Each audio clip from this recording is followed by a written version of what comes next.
रेतपुर गांव में सुखिया नाम का एक आदमी रहा करता था। सुखिया के पास एक ऊंट थी। सुखिया गांव में घूमने आए मुसाफिरों को अपने ऊंट की सवारी कराया करता था। एक दिन सुखिया अपने 20 साल के बेटे मोहन से कहता है, मोहन, तुम दिन भर घर बैठे रहते हो, क्यों ना मेरे साथ चलकर मेरे काम में हाथ बटाया करो। अब्बू, किसी जमाने में हमारे घर में हमारे पास 20 ऊंट हुआ करते थे। आज सिर्फ एक ऊंट रह गया है, उससे हमारी आमदनी ही कितनी हो पाती है। बात तो तुम ठीक कह रहे हो मोहन, लेकिन हम कर क्या कर सकते। अब्बू, कल को हमें पूजा का निकाह करना है। आप क्यों नहीं समझ रहे हैं कि इस आमदनी में उसकी निकाह नहीं हो सकती। लेकिन हम करें क्या मोहन। अब्बू, कस्बे के दबंग बलराम ने बेईमानी से हमारे सारे ऊंट छीन लिए। अब उसकी सारी नजरें हमारे इस आखिरी ऊंट पर है। सोचिए अब्बू, अगर वो इस ऊंट को भी हमसे छीन लेगा तो फिर हम क्या करेंगे। मोहन की बात सुनकर सुखिया घर से बाहर निकल गया कि तभी रेतपुर का दबंग बदमाश बलराम का नौकर हीरा सुखिया के पास आकर कहता है, मैं तुम्हारे ही घर आ रहा था सुखिया। क्या हुआ भाई, क्या मुझसे कोई गलती हुई है। गलती तो तुम्हारे अब्बू से हुई थी सुखिया, जिसने हमारे मालिक बलराम से अच्छा खासा कर्ज लिया था, जिसका ब्याज तुम आज तक चुका रहे हो। बलराम सेठ ने तुम्हें याद किया है। कुछ ही देर में सुखिया बलराम की हवेली के अंदर बलराम के सामने खड़ा होता है। सुखिया, इस महीने के ब्याज के रुपए मुझ तक नहीं पहुँचे। बलराम सेठ, मैं अपने अब्बू का कर्ज चुका चुका कर कंगाल हो गया हूँ। आपने हमारी पुरखों की हवेली मुझसे छीन ली, मेरे 20 ऊंट भी मुझसे छीन लिए और मेरे पास अब एक ही ऊंट बचा है। इसीलिए अब मेरे पास देने के लिए कुछ नहीं है। अरे तुम्हारे पास जो एक ऊंट है ना, वो मुझे दे दो। ऐसी बेईमानी मत कीजिए बलराम सेठ, उसी ऊंट से तो मेरा घर चल रहा है। मेरा खानदान बर्बाद हो जाएगा। देखो, तुम्हारी बीवी तो पहले ही मर चुकी है सुखिया, और तुम्हारा बेटा 20 साल का हो चुका है। उसे मेहनत मजूरी करने को क्यों नहीं कहते। बलराम सेठ, मैंने तुम्हारे जितने भी अत्याचार सहने थे सह लिए, लेकिन अब मैं यहाँ से जा रहा हूँ। सुखिया वहाँ से चला गया। सुखिया बलराम की हवेली से कुछ ही दूर चला था कि तभी एक ट्रक उसे कुचलता हुआ चला गया। सुखिया की मौके पर ही मौत हो गई। सुखिया के बेटे मोहन ने अपने पापा का अंतिम संस्कार कर दिया और घर पर आकर फूट फूट कर रोने लगा। रो मत भैया, अगर आप ही हिम्मत हार जाओगे तो फिर मुझे कौन संभालेगा। पापा के बाद आप ही मेरा सहारा हो भैया। अपनी बहन की बात सुनकर मोहन खामोश हो गया। अगले दिन मोहन सोकर उठा ही था कि तभी बलराम कुछ गुंडे लेकर वहां आ पहुंचा। अपना घर खाली कर दो मोहन, और चुपचाप अपना ऊँट मुझे दे दो। तुम्हारा वो ऊँट मेरे ब्याज की आखिरी किश्त होगी, और तुम्हारे घर तुम्हारे पुरखों द्वारा लिए गए कर्ज की असली कीमत, जो कि मैंने तुम्हारे दादा को दी थी। मैं तुमसे नहीं डरता बलराम। तुमने न जाने अब तक कितने ही कस्बे के असहाय और गरीब आदमियों की झूठ बोलकर हड़पी है, और मेरे दादा के देहांत के बाद तुमने मेरे अब्बू को भी बर्बाद कर दिया। अबे तुम्हारे दूध के दांत भी नहीं टूटे बच्चे, मेरा मुकाबला करोगे। मेरा मुकाबला तो तुम्हारे अब्बू और दादा भी नहीं कर सके, तो तुम क्या खाक करोगे। इतना बोलकर बलराम अपने गुंडों से कहता है, देखते क्या हो, मोहन के घर पर कब्जा कर लो और मोहन और उसकी बहन को धक्के देकर घर से बाहर निकाल दो। बलराम के गुंडों ने मोहन और उसकी बहन पूजा को उसके ही घर से बाहर निकाल दिया। दुष्ट पापी, तूने हमारा सब कुछ छीन लिया। कम से कम हमें हमारे घर से हमारे पापा की कुछ आखिरी निशानियां तो ले जाने देता। पूजा ने इतना कहा ही था।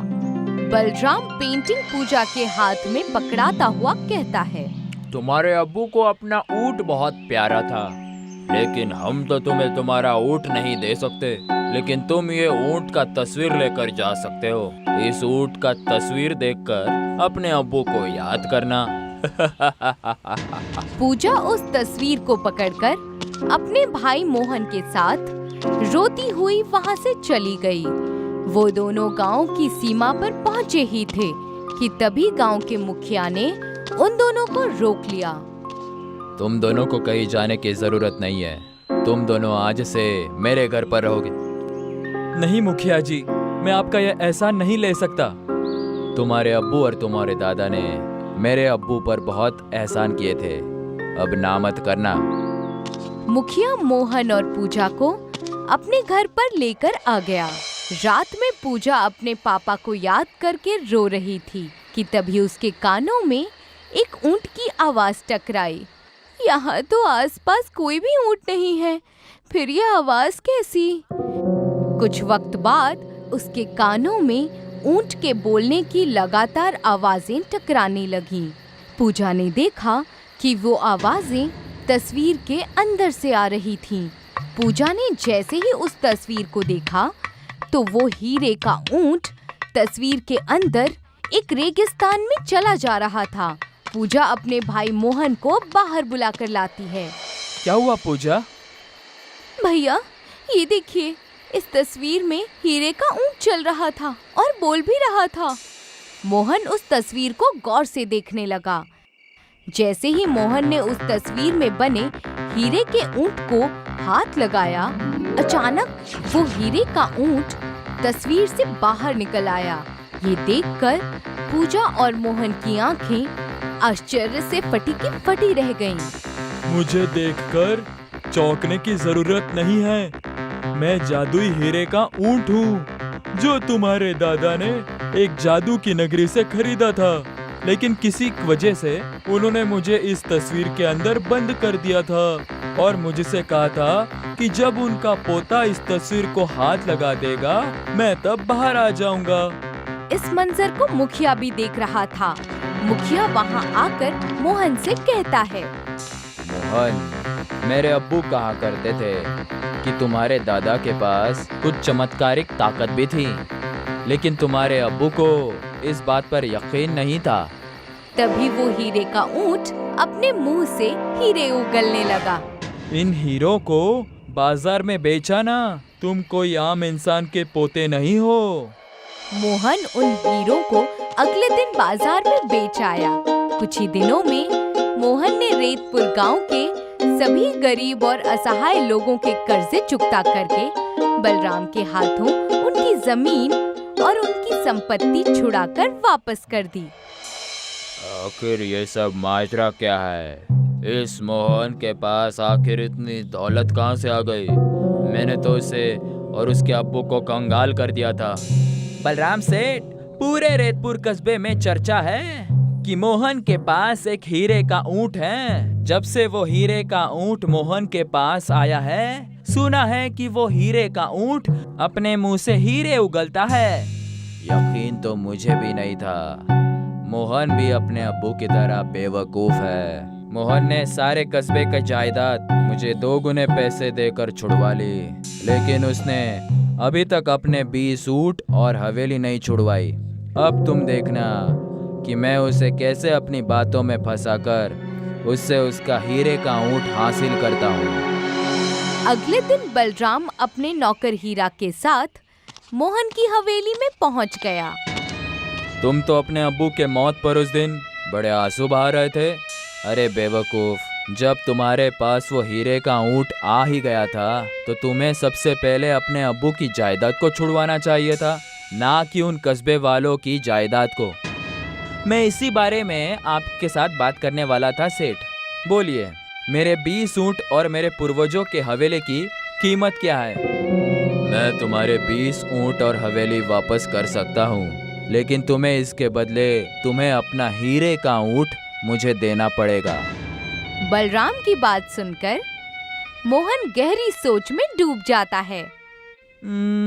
ठीक है, मैं तुम्हें अपने हीरे का ऊंट देने के लिए तैयार हूँ, लेकिन मेरी एक शर्त है। कैसी शर्त? तुम्हें मेरी सारी जायदाद के साथ साथ अपनी भी सारी जायदाद मेरे नाम करनी होगी। मुझे मंजूर है। अगले दिन बलराम ने मोहन के पूर्वजों की हवेली मोहन के नाम कर दी और उसके सारे ऊंट भी उसे वापस कर दिए और साथ ही साथ अपनी सारी संपत्ति भी मोहन के नाम कर दी। ये लो बलराम सेठ, मेरी हीरे का ऊंट आज से तुम्हारा हो गया। बलराम अपने साथी हीरा के साथ उसके ऊंट को मोहन की हवेली से लेकर चला आया। देखा तुमने हीरा, मोहन भी अपने अब्बू की तरह मूर्ख निकला। अब तुम देखना कि मैं कैसे हीरे के ऊंट से हीरे निकलवा कर मोहन से भी ज्यादा रईस बन जाऊंगा। इतना कहकर बलराम उस ऊंट से कहता है, आज से मैं तुम्हारा मालिक हूँ, अब जल्दी से अपने मुंह से हीरे उगलो। मगर बलराम की बात सुनकर ऊंट हीरे की बजाय मिट्टी उगलने लगा। ये देखकर बलराम गुस्से से कहता है, अरे मैंने तुमसे हीरे उगलने को कहा था, तुम तो मिट्टी को उगलने लगे। जल्दी से हीरे उगलो। बलराम के बार बार कहने पर भी जादुई हीरे का ऊंट मिट्टी ही उगल रहा था। तुम मुझे बेवकूफ समझ रहे हो?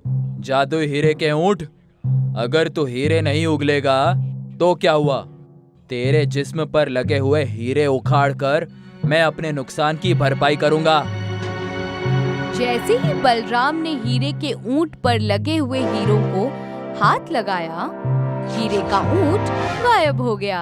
हीरे के ऊंट को गायब होते देख बलराम घबराते हुए हीरा से कहता है, ये तो गायब हो गया।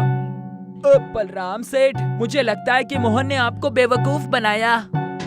तभी बलराम और हीरा के कानों में मोहन की आवाज आती है, अब ये बलराम सेठ नहीं बल्कि भिखारी हो गए हैं। ये सब क्या है मोहन? वो हीरे का ऊंट कहाँ गया? उस हीरे के ऊंट को जहाँ जाना था वो चला गया। इतना कहकर मोहन वही तस्वीर बलराम को दिखाने लगा। उस तस्वीर में वही हीरे के ऊंट का चित्र बना हुआ था। जिस जादुई हीरे के ऊंट को तुम अपनी सारी जायदाद देकर मुझसे ले गए थे, वो जादुई हीरे का ऊंट मेरे दादाजी ने जादुई नगरी से खरीदा था। जब वो ऊंट इस तस्वीर से बाहर आया था, तब उसने मुझे ये बताया था कि मेरे दादा ने आपसे कुछ कर्ज नहीं लिया था। तुमने मेरे अब्बू से झूठ बोला था और इसी जादुई हीरे के ऊंट ने तुम्हें बर्बाद करने के लिए मुझे तरकीब बताई थी। और एक मजे की बात मैं बताऊं कि ये जादुई हीरे का ऊंट सिर्फ मेरे हाथ लगाने से ही बाहर आ सकता है, क्योंकि ये मेरा हीरे का ऊंट है, तुम्हारा नहीं। अब तुम पूरी जिंदगी गरीबी में काटोगे, तुम्हें पता चल जाएगा कि गरीब की जिंदगी कैसी होती है। इतना कहकर मोहन वहाँ से चला गया। बलराम और हीरा दोनों कंगाल हो चुके थे। सिम्बापुर शहर में आर्यन अपनी बीवी जिया के साथ अपने भैया भाभी के साथ रहता था। आर्यन की भाभी प्रीति काफी नकचड़ी थी। वो बिल्कुल नहीं चाहती थी कि आर्यन और जिया उसके साथ उसके घर में रहें। इसीलिए वो हमेशा अपने पति संदीप से इसकी शिकायत किया करती थी। कितनी बार कहा है आपको, मुझे आपके भाई और उसकी बीवी के साथ रहना नहीं पसंद है और मैं बिल्कुल नहीं चाहती कि उन्हें पिताजी के छोड़े हुए जमीन जायदाद में हिस्सा मिले। मैं खुद ही यही चाहता हूँ भाग्यवान, इसीलिए आज मैं कोर्ट में जाकर आया हूँ और एक वकील को घूस खिलाकर एक फर्जी वसीयत के कागज तैयार कर दिए हैं, जिसमें साफ साफ लिखा है कि अब्बू जाने से पहले सारी चीजें मेरे नाम कर गए थे। अब बस कल सुबह की देर है।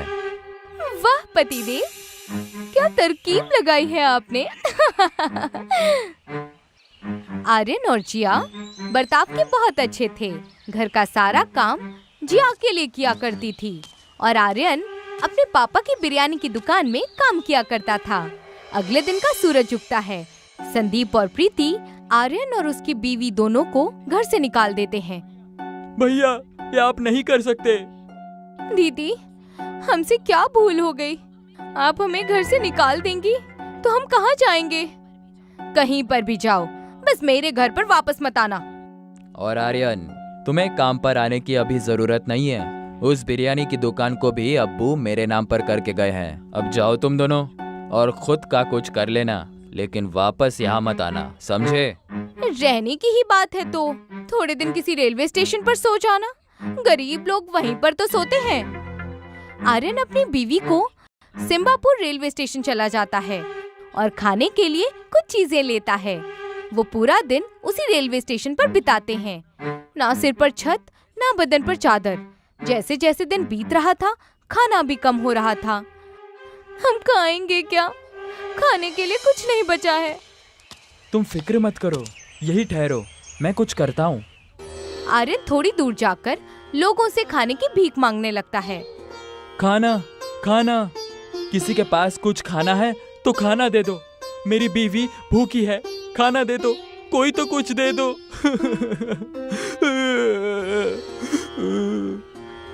आर्यन अपनी हालत पर फूट फूट कर रोने लगता है। तभी वहाँ पर एक छोटी लड़की आर्यन के पास आकर कहती है, आप रो क्यों रहे हो?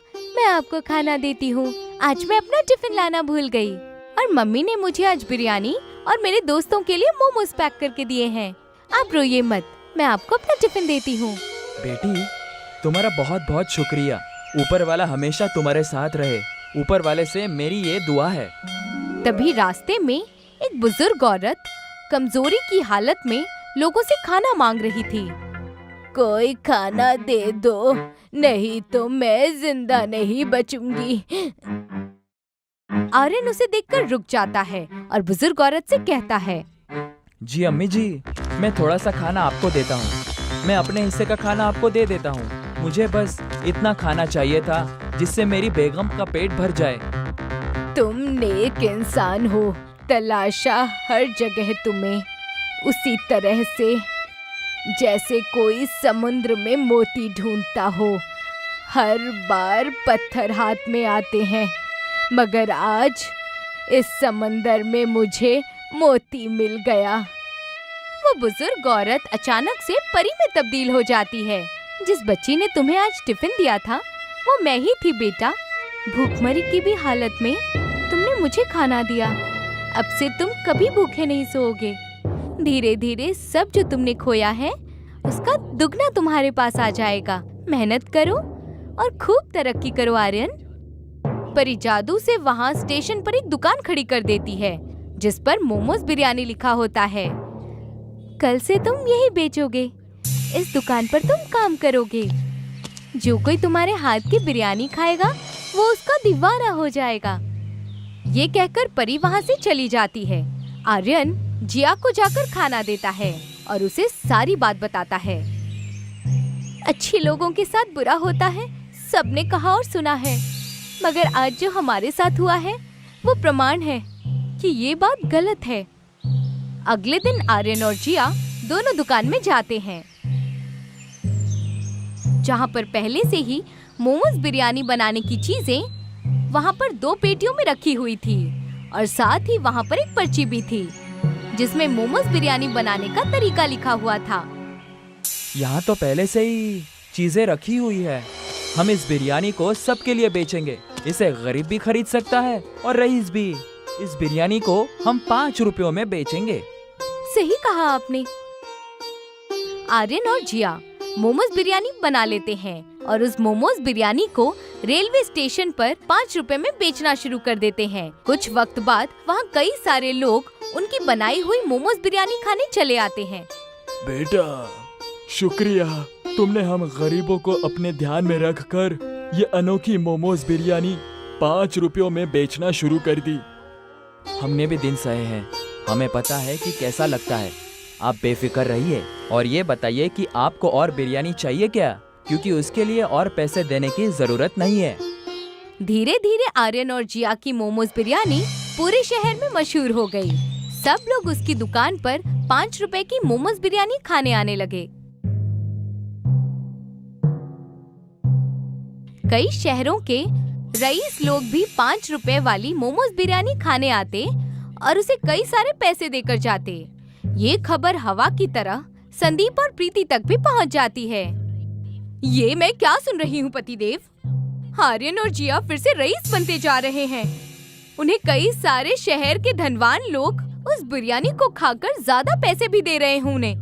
जानता हूँ, मुझे भी समझ में नहीं आ रहा है। सब तो हमने उससे छीन लिया था, तब उसके पास ये दुकान खोलने के पैसे कैसे आ गए? और इतने पैसे कैसे आ गए कि वो बिरयानी को 5 रुपयों में बेच रहा है? हम दोनों को जाकर देखना पड़ेगा भाग्यवान। मगर वो हमसे बात भी करेगा क्या? वो सब मुझ पर छोड़ दो। मैं अपने भाई को जानता हूँ, उसका दिल बहुत मुलायम है, वो मुझसे गुस्सा नहीं रह सकता है। संदीप और प्रीति दोनों आर्यन और जिया से मिलने उनकी दुकान पर पहुंच जाते हैं। मेरे भाई आर्यन, मुझे माफ कर देना, मुझसे गलती हो गई थी। जिया, मुझे भी माफ कर दो, हमने तुम लोगों के साथ बहुत बुरा किया। अरे दीदी, कोई बात नहीं, बुरा तो हमारे साथ हुआ मगर हम टूटे नहीं और आप हमारे पास आ गए। मैं अभी कह सकती हूँ, परिवार हमसे झूठे नहीं। संदीप भैया, हमने आप दोनों को माफ किया। मैं आप दोनों को मोमोज बिरयानी खिलाता हूँ। आर्यन दोनों को मोमोज बिरयानी खिलाता है। संदीप बातों बातों में आर्यन से मोमोज बिरयानी की दुकान का राज पूछता है और आर्यन अपने भाई पर भरोसा करके उसे बता देता है। भैया, हम 5 रुपए में इस मोमोज बिरयानी को इसलिए बेच पा रहे हैं क्योंकि इस दुकान में 2 पेटियां हैं जिसमें हर रोज अपने आप मोमोज बिरयानी बनाने की चीजें अपने आप आ जाती है और पर्ची में मोमोज बिरयानी कैसे बनाते हैं वो भी लिखा हुआ है। इसलिए ये मोमोज बिरयानी खाने में इतनी अच्छी लगती है। अच्छी बात है, बहुत अच्छी बात है। मोमोज बिरयानी के लिए शुक्रिया। अब हम चलते हैं, लेकिन हम आगे भी तुम दोनों से मिलने आते रहेंगे। संदीप और प्रीति घर लौट जाते हैं। कहा था ना मैंने, वो ज्यादा देर तक मुझसे गुस्सा नहीं रह सकता। और देखा किस तरीके से मैंने उससे सब उगलवा लिया। वो 2 पेटियां और वो पर्ची, हमें बस वही चाहिए, फिर हम भी मोमोज बिरयानी बेचेंगे और वो भी ज्यादा पैसे में। सोचो सोचो पतिदेव, कितने पैसे होंगे हमारे पास। कुछ योजना बनाओ। मैंने रास्ता सोच रखा है भाग्यवान, बस तुम मेरे साथ चलना। अगले दिन रात को आर्यन और जिया अपनी दुकान को बंद करके चले जाते हैं और संदीप और प्रीति रेलवे स्टेशन में प्रवेश करते हैं। प्रवेश करते ही उन्हें वो बच्ची मिलती है जिसने आर्यन को मोमोज और बिरयानी की टिफिन दी थी।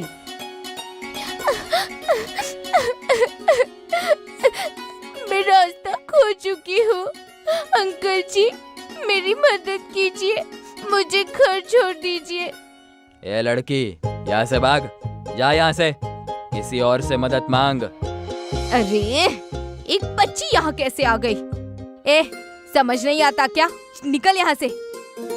वो बच्ची रोते रोते वहाँ से चली जाती है। संदीप और प्रीति आर्यन की मोमोज बिरयानी की दुकान पर पहुँचते हैं।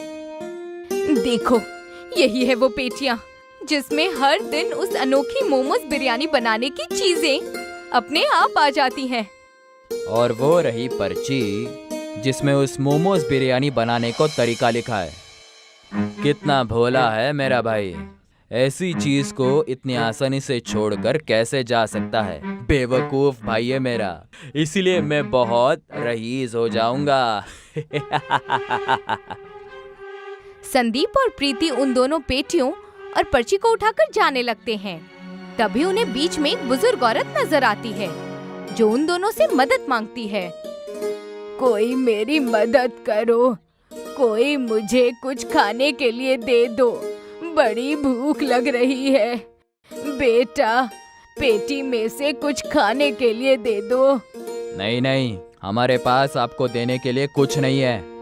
जैसे ही वो ये शब्द कहता है, वो बुजुर्ग औरत परी में तब्दील हो जाती है और वो उन दोनों से कहती है, मैंने 2 बार रोकने की कोशिश की तुम दोनों को अपने कहर से बचाने की, मगर लालच को मैंने तुम्हारे अंदर वास करते देखा।